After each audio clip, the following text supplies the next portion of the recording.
This is absolutely hilarious. Am I the only person that thinks this is hilarious? I'm trying to... Is this the only time we've ever seen a situation like this happen? Where a player has been suspended, not for a game, for a half. She's suspended for a half. I don't think I've ever seen anything like it. She is suspended for a half a basketball game. Angel Reese's actions have finally reached a breaking point in the Chicago Sky locker room that not even her teammates will put up with. The team was forced to take dramatic measures against their alleged star player after what began as irritation over the poor season turned into an unparalleled meltdown. According to the report, Reese said she doesn't believe her teammates Rachel Banham or Haley Van Lith are capable of leading a playoff team. Guard Ariel Atkins is another player on the Sky's roster with WNBA championship experience. Tyler Marsh said, "We are aware of it." What Angel Reese said, "We're addressing it in-house as currently speaking. That's where we'll stay right now."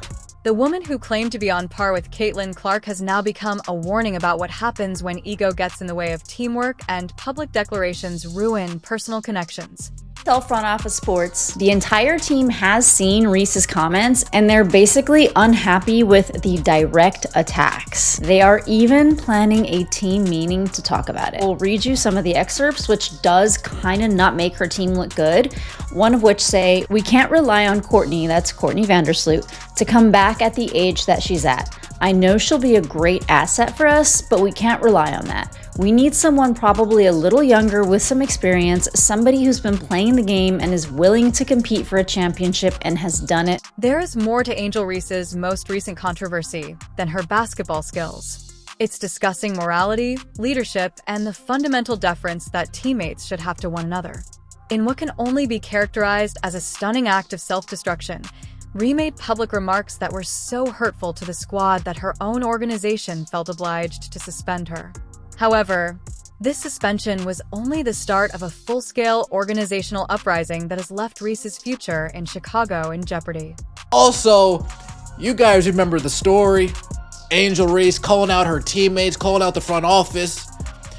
You're a bum, you're a bum, you're a bum. You're a bum. Yeah, you ladies won't do it for me. Coach Marsh, can you please coach harder? Yeah, Angel Reese.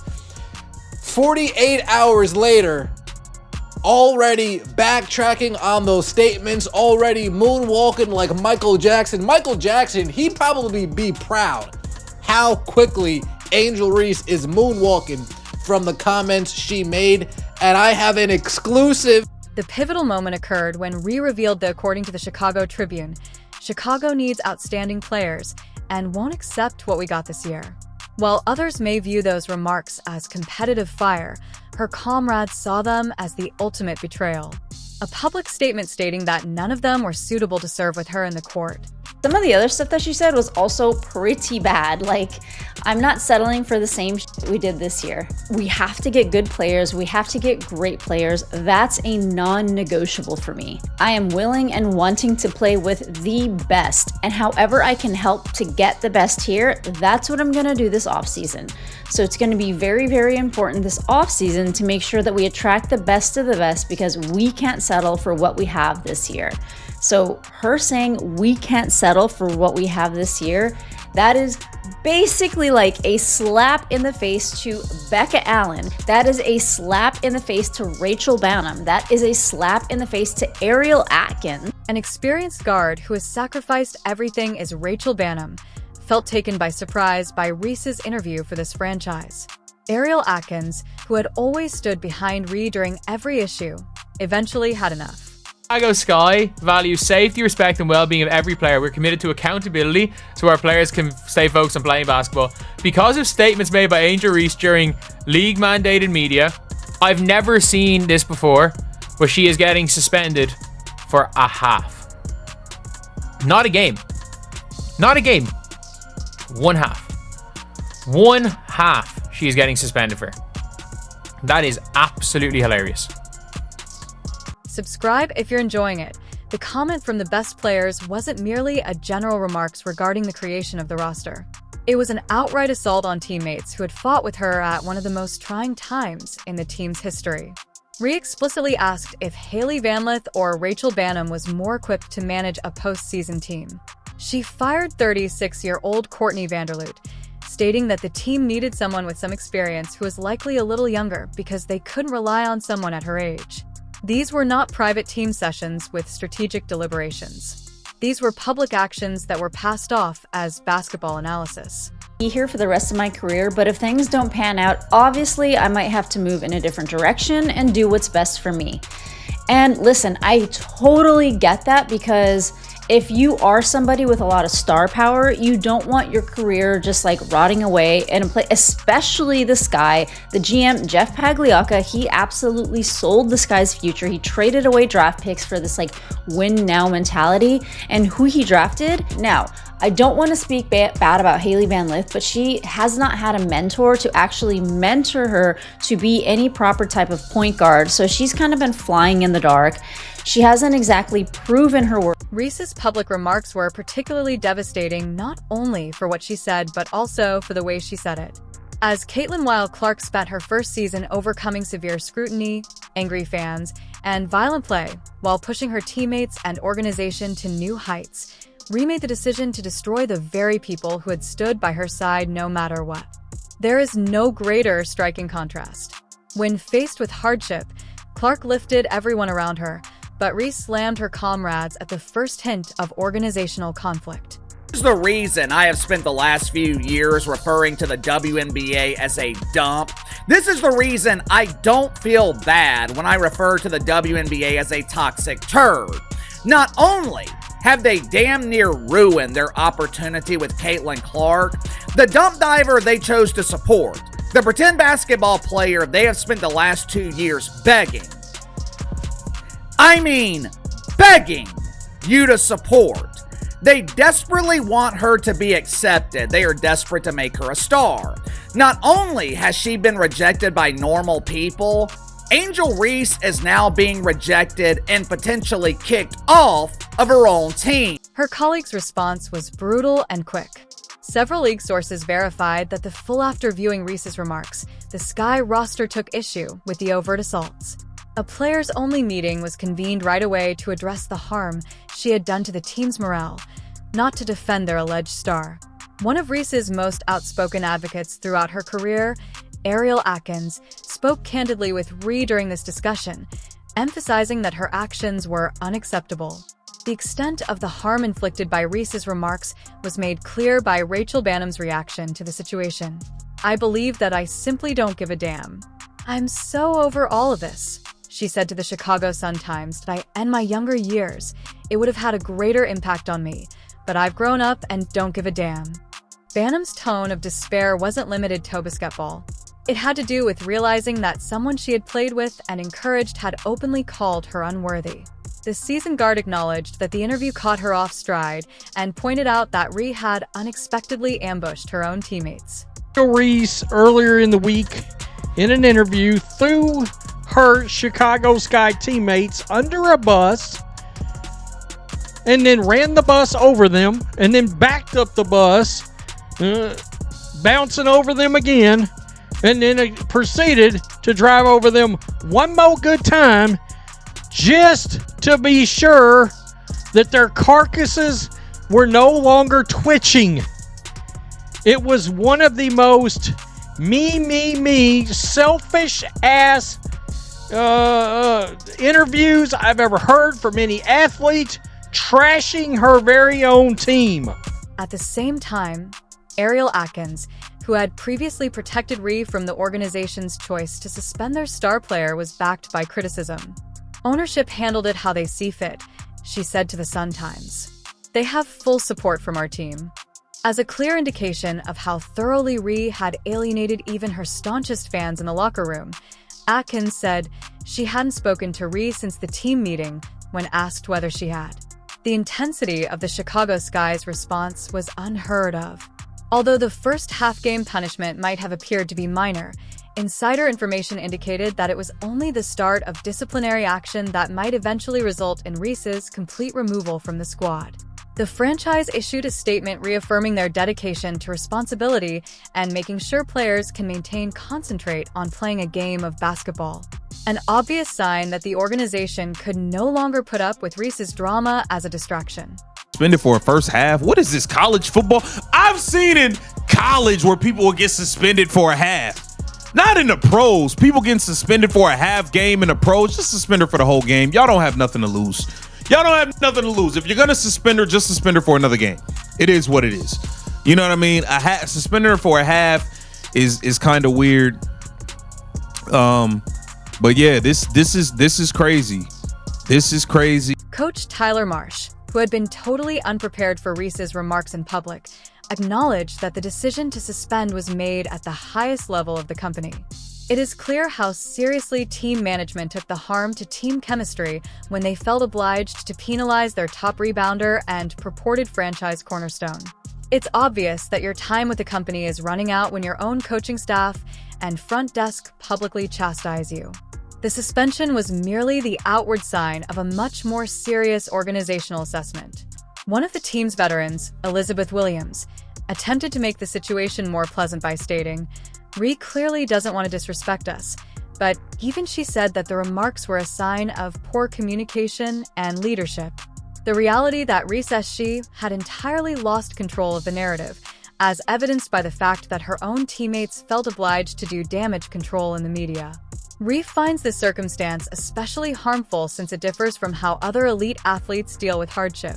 Throughout her debut season, Caitlin Clark let her play speak for itself and continuously acknowledged the efforts of her teammates in the face of criticism. She realized that being a leader meant uplifting people rather than bringing them down for one's own benefit. Clark's strategy fostered respect and loyalty, whereas Reese's strategy has exacerbated animosity and caused potentially irreversible divide. Reese's remarks couldn't have come at a worse moment. You don't have many players nowadays that know how to go through that building phase and know how to stick through in a hard time and come out, when it's sunny outside. Everybody just want to just hop to where it's already a finished product and then just add their little spin to it. Because hypothetically, let's say right now, yeah, she can go hop on Minnesota and win a ring, but is that fulfilling? Like, she can go hop on Las Vegas Aces right now and help them, get there. And if she win a ring with them, but is that fulfilling? Because now it's just like you're just ring chasing, which everybody should want to win a ring. But it's like, come on, at what cost? Like, winning a ring is... With a miserable 10-30 record and already out of the running for the playoffs, the Sky needed leadership and solidarity, not pointing fingers in public rather than accepting accountability for her part in the team's problems, which included leading the league in turnovers despite missing a lot of time. Reese made the decision to place the blame on everyone in her immediate vicinity and portray herself as the victim of organizational ineptitude. The extent of the turmoil Reese has caused within the company has been made clear by the fallout from her remarks.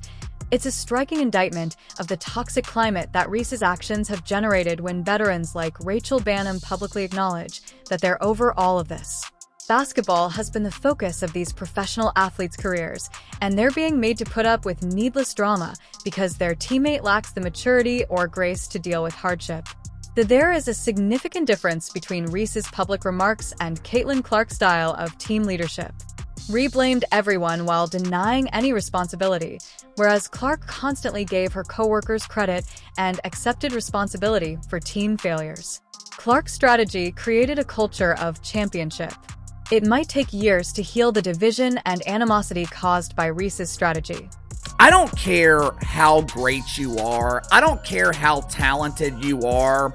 If you're constantly causing problems, if you can't get along with your colleagues, there always comes a point when the bullshit outweighs the talent. Organizations will only tolerate so much. Everyone has a breaking point. You can't be a pain in the ass. You can't ostracize your teammates while being a huge embarrassing failure. You can't be a problem when you can't win a damn game. The fact that Reese's teammates soon turned against her is the most striking feature of this whole incident. These are the players who had been by her side at every prior dispute, shielded her from criticism, and tried to establish a rapport with someone who obviously didn't appreciate what they had to offer. The fact that veterans like Rachel Bam and Ariel Atkins felt obliged to voice their annoyance in public demonstrates how seriously Rhee had betrayed the mutual respect and trust that keep teams cohesive. Things only got worse when Rhee tried to apologize. She said that her harmful remarks were misunderstood and taken out of context rather than accepting full responsibility for them. Traditional deflection techniques that demonstrated her continued ignorance of the seriousness of her actions. Her teammates didn't take it interpretation.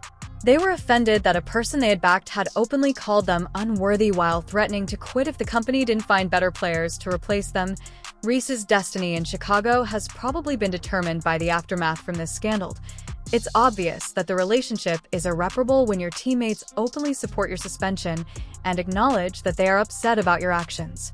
The Sky organization, which is already facing many difficulties, cannot afford to keep a player who intentionally destroys team unity and fosters a losing culture by her behavior on and off the court. I don't think I'm frustrated. I probably am frustrated myself right now. I think the language is taken out of context, and I really didn't intentionally mean to put down my teammates because they've been through this with me throughout the whole year. They've busted their ass just how I busted my ass. They showed up for me through thick and thin and in the locker room when nobody could see anything. So I would apologize to my teammates, which I already have, about the article and how it was misconstrued, about what was said. And I just have to be better with my language because I know it's not the message, it's the messenger, and understanding what I say can be taken any kind of way. So I just have to really be. This circumstance reflects a total breakdown in character and leadership that exceeds basketball performance by a wide margin. Reese decided to disparage her colleagues while presenting herself as the answer to issues she contributed to, but Caitlin Clark, who encountered comparable hardship during her rookie season, responded by uplifting everyone around her. As a result, the mutual respect and trust required for professional sports teams to operate have completely collapsed. The Chicago Sky's choice to penalize Rhee makes a strong statement about the company's principles and appropriate conduct. Players who openly disparage their teammates while avoiding accountability for their own performance have no place in a league where team camaraderie and respect are critical to success, contributors to group conflicts. Even a failing company cannot overlook the boundaries that Reese's activities have broken, irrespective of her personal stats or alleged celebrity power. I think the Chicago Bravado are realizing that Angel Reese is not worth the trouble. This is just the beginning. I think this is step one of the process, the first stage of divorce. I think the Chicago Bravado are preparing to trade the face of failure. It's becoming evident as this dispute develops that Angel Reese's the end of time in Chicago is near. Not because of how well she played basketball, but rather because she was a total failure as a leader and teammate. In addition to disparaging the company, her public remarks shattered the trust and relationships that are necessary for any team to be successful. Regardless of skill or potential, Sky's answer, which was backed by her teammates, demonstrates that some boundaries cannot be broken.